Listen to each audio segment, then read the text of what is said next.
Greetings fellow Whovians and welcome to Timey Wimey Review. Today I review a two-part story that has become very relevant into what is happening globally at this current time, and that is the two-part episode The Zygon Invasion and The Zygon Inversion, originally broadcast on BBC One in October 2015.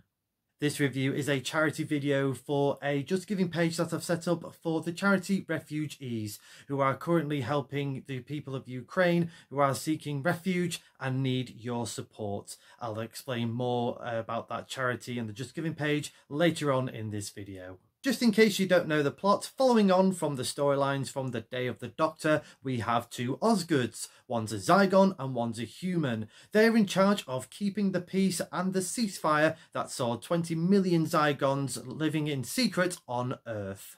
One of the Osgoods has died, and now a splinter Zygon faction no longer want to hide themselves, which was part of the treaty, and they go on to infiltrate UNIT to take over the Earth. Now it's up to the 12th Doctor and Clara to stop this from happening before it becomes a full-scale war. I'm going to do something a little bit different. I'm going to basically merge these two episodes into one giant story, because at the end of the day, that's what it is. So just to start off is I quite like the ideas and the concepts to build around the Zygon Inversion. Obviously we left off from the Day of the Doctor. Obviously we've got all these 20 million Zygons. What to do with them all, because obviously they are kind of seeking refuge at a point, and now we have this ceasefire, and the ceasefire is breaking down. What this story does really well is the sort of the themes and the concepts of fear, prejudice and radicalization, especially from this Zygon splinter group that's just sort of going rogue. And obviously not everyone wants to do that. Not every Zygon wants to think the way that this faction is going. You know, quite a lot of them are happy as they are. You know, we see that in the second part where they expose well, Bonnie exposes one of the Zygons, and it's just full fear and panic, and you see that on both sides. So that was a really sort of good point to come across, and I thought they execute quite well in this two-parter. Good to see Kate and Unit back for a Doctor Who adventure, something definitely that we don't really see that much in modern Doctor Who, but it was particularly good to see the return of Osgood. Ever since she made her appearance in Day of the Doctor, she's become an instant fan favourite, and I really like the interactions between Osgood and the 12th Doctor, especially more in the second part, the Zygon Inversion. Throughout this two-parter, the Doctor kept asking Osgood, are you the human or are you the Zygon? Now, I know what they were trying to get at with trying to get the audience to second guess who is who, but surely it must have just been the human Zygon, the human Osgood all along, because there was a scene in the second part where, in the Zygon Inversion, where Osgood's glasses breaks and the Doctor has to try and fix it. Now, one, if the glasses fell off, then surely they would have disappeared, because it would have been part of the Zygon's makeup, the shapeshifting makeup. And two, when the Doctor was trying to fix the glasses, he would have noticed if there were fake lenses or not, surely. There is another theory as to why I think it was the human Osgood. I'll get into that a little bit later in this review. But yeah, it was good to see her back. I would love to see her as maybe not like a full-time companion, because of obviously what's gone on with this story. But I think it would be good if she comes out for like another two-part special later on down the line, especially if they sort of retcon this, are you the human or Zygon? I think that would be better served as a future two-part episode rather than sort of throwing it in here. It just doesn't work for me here in this episode. If they use that for a return of Osgood, and then the Doctor sort of he takes Osgood, or one of them, spoilers, then you can sort of bounce on the are you the human or are you the Zygon, especially if it has implications, or this story has implications for either humans or Zygons. I said Zygons too much. Really enjoyed how Stephen Moffat kind of enhanced the Zygon race with little sort of elements of, you know, first they needed the human host to be alive so they can keep the shape-shifting form. That's not so much so now. They can kill the original human. They only need the actual human to be alive if they need to extract further information.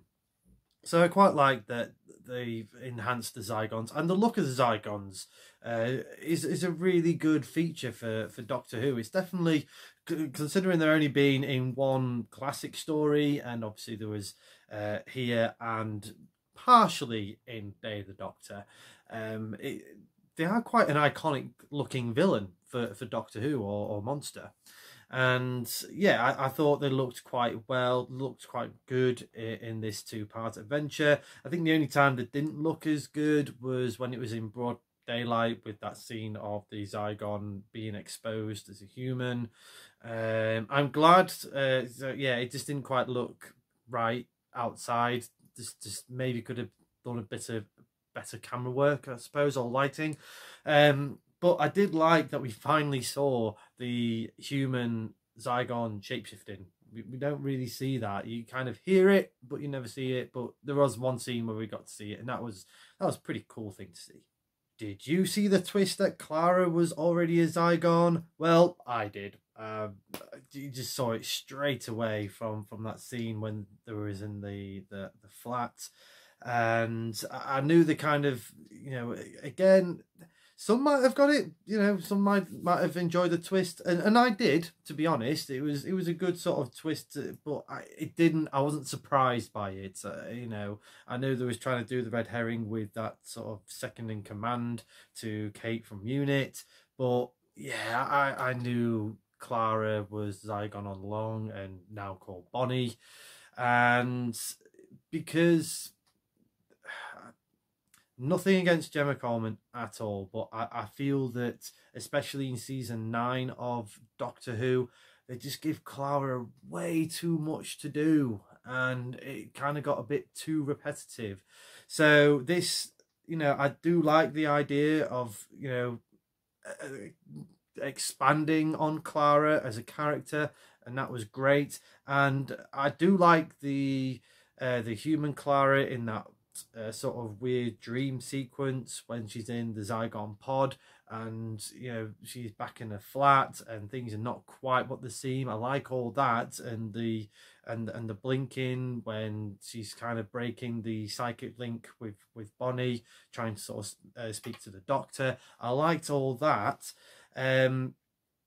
but the reasoning behind it was a bit, it just doesn't do it for me. You know, she can do this because she is Clara and she is strong, and I buy it in that sort of sense. I've got nothing wrong with that, but it kind of just got a bit too hammered in for this series, especially what we saw later on as the series progressed. But this was kind of like a turning point where I know there's quite a lot of Whovians out there where it was like, oh gosh, no more Clara, and people who love Clara, and I'm still in the I love Clara camp. I'm quite happy to see her one more time again in a future adventure, but yeah, it was just a bit too much going on, and especially the reasoning of, oh, she can do this while she's in the Zygon pod because she is super strong and she is Clara and she is awesome, and it's like,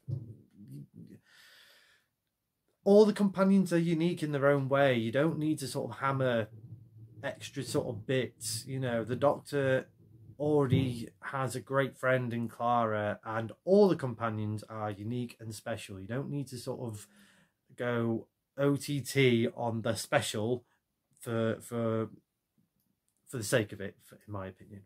This two-part has some really good pacing, but it does come up with quite a few sort of plot holes that you can't really overly ignore. It's mainly in the Zygon Invasion with the setup and everything, especially when we've got this idea of one of the unit soldiers that is controlling the drone, and she's been ordered to bomb this building, but sees one of the family members there, or two of the family members there. How does the Zygons know that that particular soldier is controlling that drone? It's just little weird little head scratches like that, literally. And again with the standoff between that soldier and his mum outside the church, you know, I think those bits would have been sort of better if it was used as like a shock factor rather than a full-on sort of standoff. If it was like, but that's my mum, and sort of like gets you to naturally stop and question for a good few seconds, and then a bunch of Zygons come in and have a bit of a sort of battle going off there, that would have been a bit better than rather than, are you what's my favorite bear, what's this, you know what I mean? It just wouldn't happen. I think the humans would have just been, or especially very much trained unit soldiers that are trained to fight aliens and combat aliens. Yeah, yeah, I just didn't get the execution for that one. However, all of that kind of just disappears or melts away when we get to the Doctor himself, and especially that speech in the Zygon Inversion. And yeah, credit to Peter Capaldi, he absolutely nails it. Just to go back a little bit, but yeah, I'm not quite sure about his midlife crisis Doctor persona with him with the specs and the guitar. In fact, the guitar's not too bad, because I know Peter Capaldi had a lot of music interest. You know, to be fair, they showed Matt Smith's footballing skills in the Lodger, so why not give him his musical stuff there? And to be fair, I feel like if the Doctor can play the flute or the recorder, you know, he's going to at one point learn to play guitar, so fine. But this speech is so good, and yeah, he does nail it with this speech. And this was kind of like the whole point of this story altogether.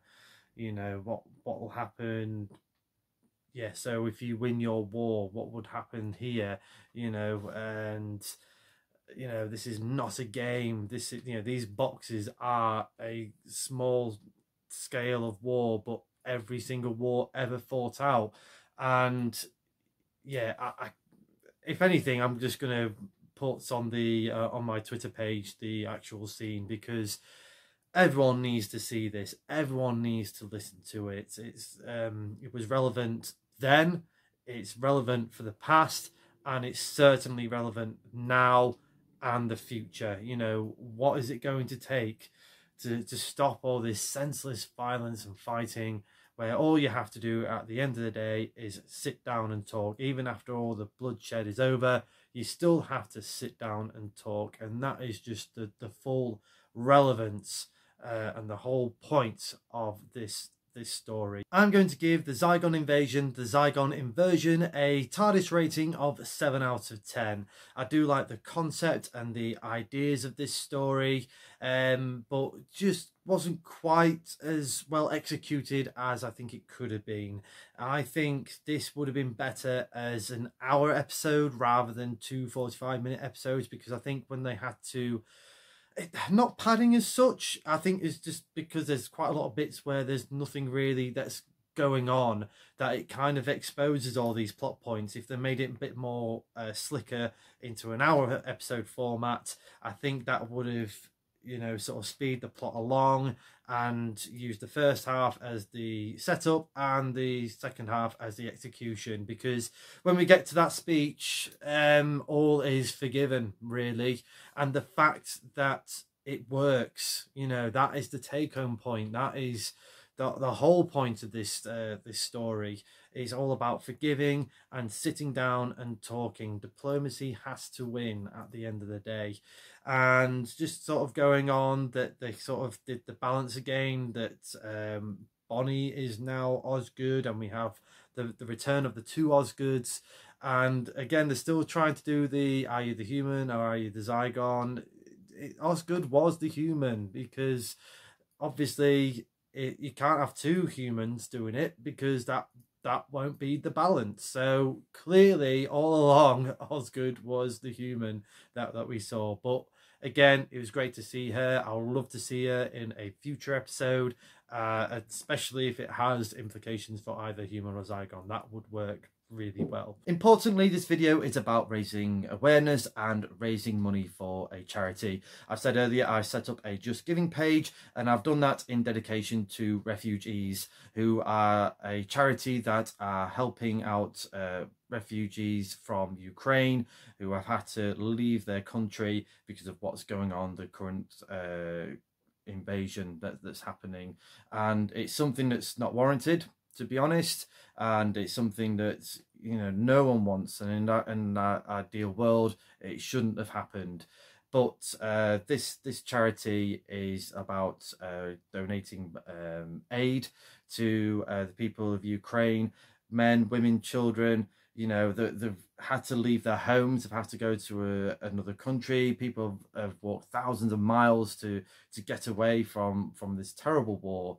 And to do this alone as well, for some people, must be absolutely terrifying. So let's, us as fellow Whovians and people around the world, let's, you know, give whatever we can for these refugees and for these people that are just you and me at the end of the day. I know the economy is extremely tough at the moment, so if you can, you know, donate some money or donate some aid on the website. Have a look on my link in the description below, and I'll put the link in the comments as well for my Just Giving page, but have a look on the refugees website as well. I'll put that link on there as well, because not only you can donate money, you can donate aid, and that will be a massive help to the thousands of people that have got the, you know, that are in a terrible situation.